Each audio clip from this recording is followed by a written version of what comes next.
नमस्कार साथियों, मैं भारत भूषण जो यूथ क्लासेस में आपका स्वागत करता हूं। साथियों, आज हम भारत के संविधान में वर्णित राज्यसभा के बारे में बात करेंगे कि राज्यसभा क्या है।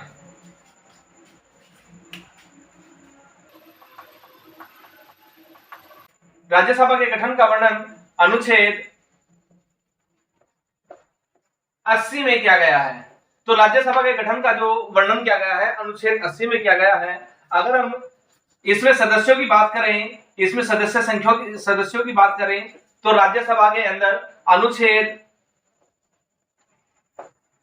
80 फर्स्ट के ख के अनुसार 250 सदस्य लोकसभा के और राज्यसभा 250 सदस्य राज्यसभा के अंदर होते हैं। लेकिन 250 सदस्य ये ऐसे नहीं कि सारे के सारे एक ही क्षेत्र से आ जाते हैं या एक ही राज्य से। राज्यसभा का मतलब क्या होता है?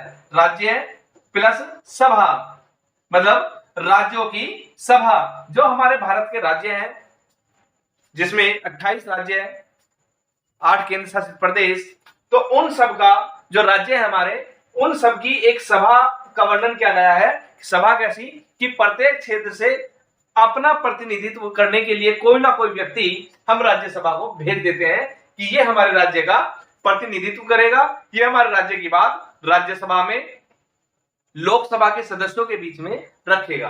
तो राज्यसभा का क्या है कि राज्य की सभा होगी, एक मीटिंग होगी, सभा का मतलब मीटिंग होगी, तो जिसके अंदर 250 सदस्य होंगे। इन 250 सदस्यों में ही अलग अलग क्षेत्रों से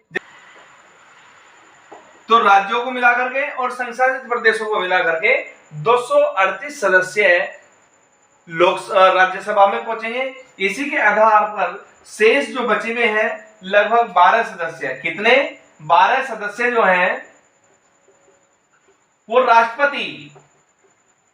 राष्ट्रपति महोदय जो है हमारे, वो 12 सदस्यों को अपने बिहाफ पर चुन करके राज्यसभा में भेजता है। अब दो प्रक्रिया हो गई, एक तो राष्ट्रपति के माध्यम से, एक राज्यों के माध्यम से ये सदस्य राज्यसभा में जाते हैं। इनका जो प्रतिनिधित्व है वो अप्रत्यक्ष प्रणाली के माध्यम से होता है। अप्रत्यक्ष प्रणाली है या एकल संक्रमणीय पद्धति के आधार पर राज्यसभा के सदस्यों का चुनाव होता है। यह आम चुनाव से, जो आम चुनाव होते हैं उन चुनावों से अलग है। यह आम चुनाव से अलग है क्योंकि इसके अंदर अप्रत्यक्ष प्रणाली का प्रयोग किया जाता है। अप्रत्यक्ष का मतलब क्या होता है कि जो प्रणाली हमें दिखाई ना दे। कहने का तात्पर्य है कि जिन सदस्यों को, समझना, जिन सदस्यों को हम राज्यसभा में, क्योंकि यहां थोड़ा सा मैं समझा देता हूं आपको, ये राज्य हैं, इन राज्यों के दो क्षेत्र आते हैं, एक विधानसभा और दूसरी आती है विधान परिषद।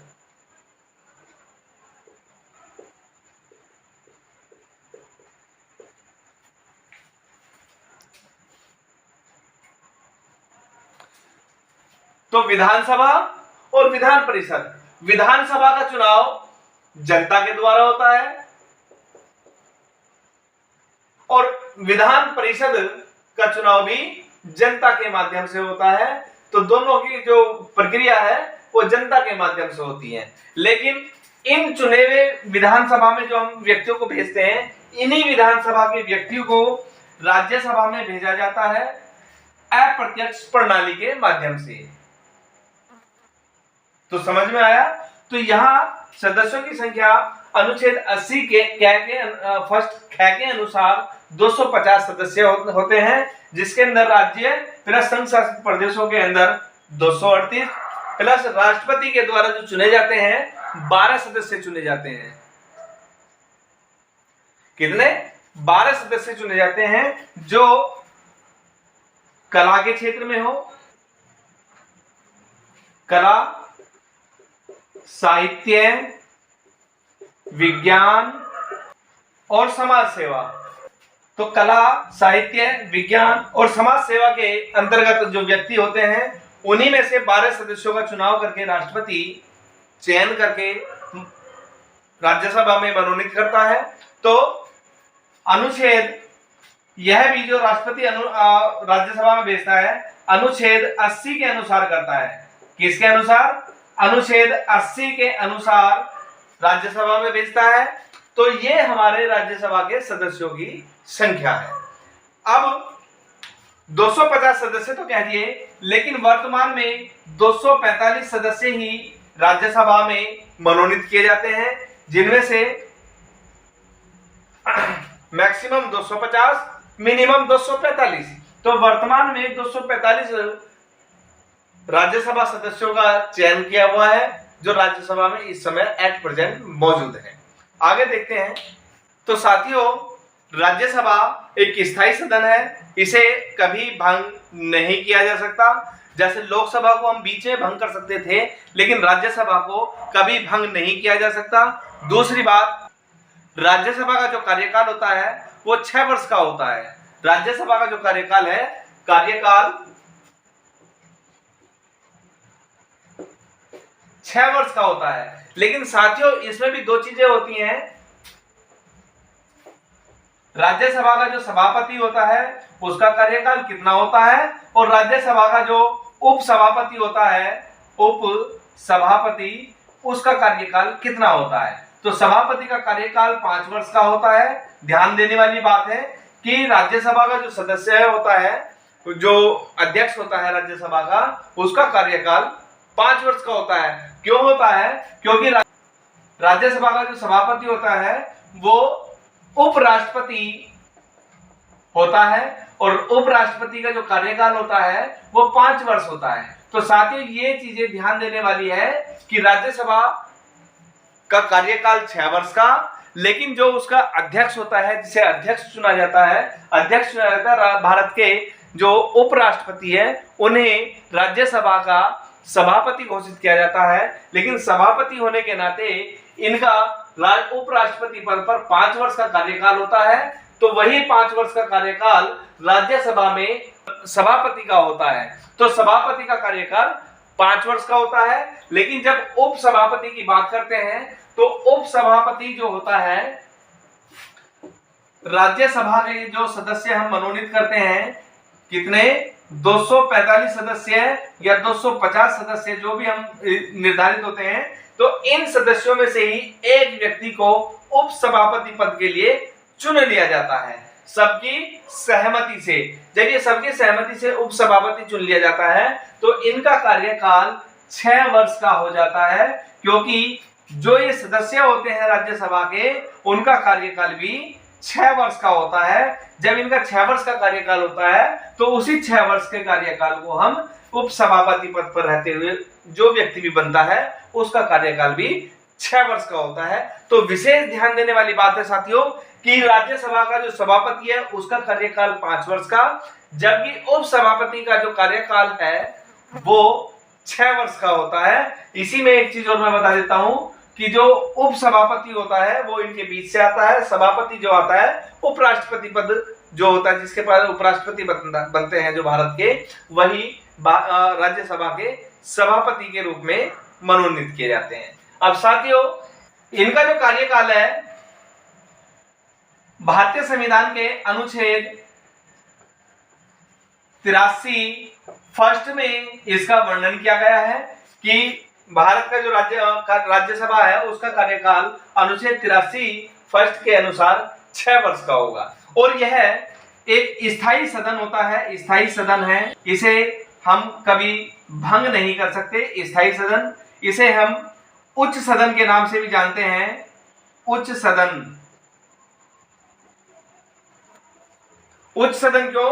क्योंकि यह कभी भंग नहीं किया जा सकता। लोकसभा को हम निम्न सदन के नाम से जानते हैं क्योंकि उसे कभी भी भंग कर सकते हैं। यह उच्च सदन है, स्थायी सदन है, तो यह भंग नहीं होता और यह स्थायी रहता है।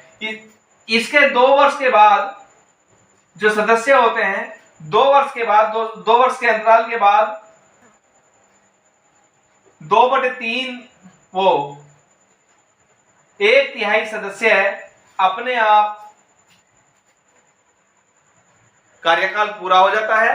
1/3 सदस्य 1/3 सदस्य जो बोल देते हैं वो अपना कार्यकाल पूरा करके हर 2 वर्ष के बाद वो चला जाता है। जब ये चला जाता है तो दोबारा भी ये चुनाव लड़ने की क्षमता रखता है 1/3। दूसरी बात, जो इनका कार्यकाल होता है, राज्यसभा का जो कार्यकाल होता है, उसके आधार पर भी राज्यसभा के अंदर जो व्यक्ति होते हैं वो 1/10 भाग अगर है उपस्थित है तो राज्यसभा का कार्य सुचारू रूप से आगे बढ़ जाएगा, क्योंकि 1/10 सदस्य है, इसमें उपस्थित होना अनिवार्य है। तो दोनों चीजों पे ध्यान देना।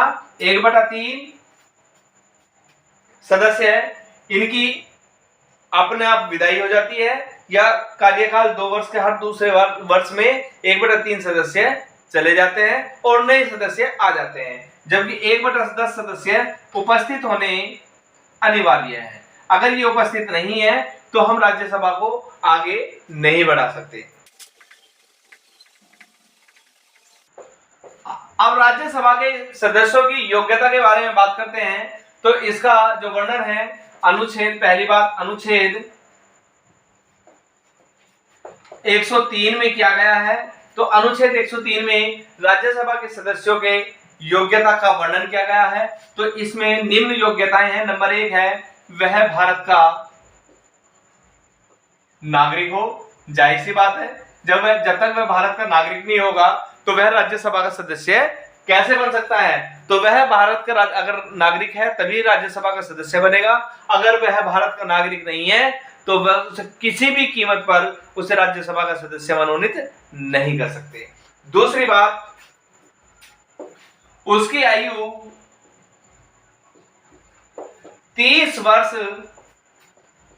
होनी चाहिए, क्योंकि 30 वर्ष का व्यक्ति ही सही डिसीजन ले सकता है। लोकसभा में 25 वर्ष है, जबकि राज्यसभा में जो मनोनीत करने की जो आयु है वो 30 वर्ष है। तीसरा, लोकसभा की तरह ही वह किसी लाभ के पद पर ना हो, कोई लाभ का पद उसके पास ना हो, या वो सरकारी नौकरी ना करता हो। राज्यसभा या लोकसभा, विधान परिषद, विधानमंडल, किसी भी जगह वह व्यक्ति पद पर आसीन ना हो, वह लाभ ना ले रहा हो।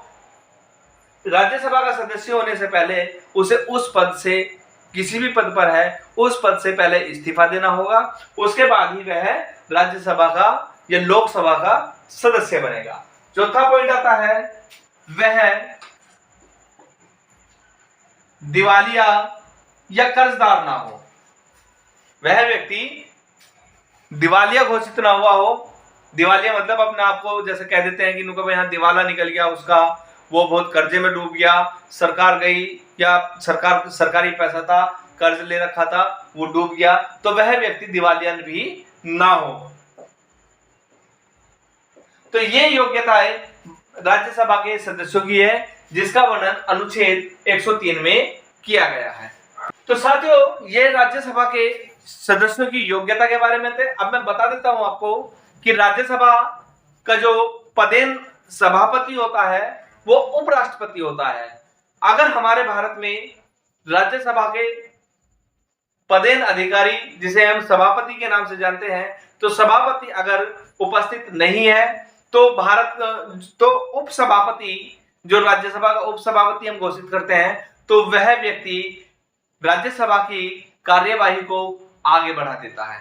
अगर वह भी अनुपस्थित रहता है, राज्यसभा में सभापति, जिसे हम उपराष्ट्रपति कहते हैं, वह अनुपस्थित रहता है, और उपसभापति भी अगर राज्यसभा में अनुपस्थित रहता है, तो उस समय भारत का जो राष्ट्रपति है वह राज्यसभा की कमान को संभालता है। और तो राज्यसभा की शक्तियों के बारे में बात करते हैं, तो इसके पास विधायी शक्ति है। तो विधायी शक्ति का मतलब यह है कि राज्यसभा को लोकसभा की भांति सभी विधायी शक्तियां प्राप्त है। वह कानून बना सकती है, कानून को खत्म कर सकती है, समाप्त कर सकती है। साथियों, विधायी शक्ति के आधार पर राज्यसभा में केवल एक वित्त विधेयक, केवल वित्त विधेयक ऐसा विधेयक है जिसे हम राज्यसभा में प्रस्तुत नहीं करते। केवल वित्त विधेयक की अनुमति राज्यसभा को नहीं होती।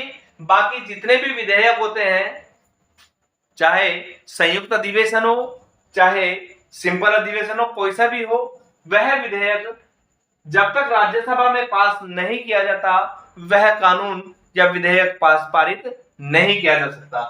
अभी भी हाल फिलहाल में महिला आरक्षण विधेयक लोकसभा में पास किया गया है, लेकिन कई बार राज्यसभा में पास हो गया, लेकिन लोकसभा में पास नहीं हो पाया। कई बार लोकसभा में पास हो गया, लेकिन राज्यसभा में पास नहीं हो पाया, तो आज तक उस पर कोई कानून भी नहीं बना। लेकिन ये पहली बार है कि राज्यसभा ने भी उसके लिए सहमति दी और लोकसभा ने भी सहमति दी, तो वो कानून की श्रेणी में आ गया। तो विधायी शक्ति यही शक्ति है कि केवल वित्त विधेयक राज्यसभा में पास नहीं किया जा सकता या नहीं प्रस्तुत किया जा सकता। बाकी सभी विधेयक जितने भी होते हैं वो राज्यसभा में विधायी शक्ति के आधार पर प्रस्तुत किए जाते हैं, और वह सर्व सहमति से पास हो या फेल हो, उसका निर्धारण उसकी कंडीशन को देख करके होता है। लेकिन वित्त विधेयक के आधार पर के बिना, केवल वित्त विधेयक ऐसा विधेयक है कि जो राज्यसभा में पेश नहीं किया जा सकता। दूसरा, साधारण विधेयक।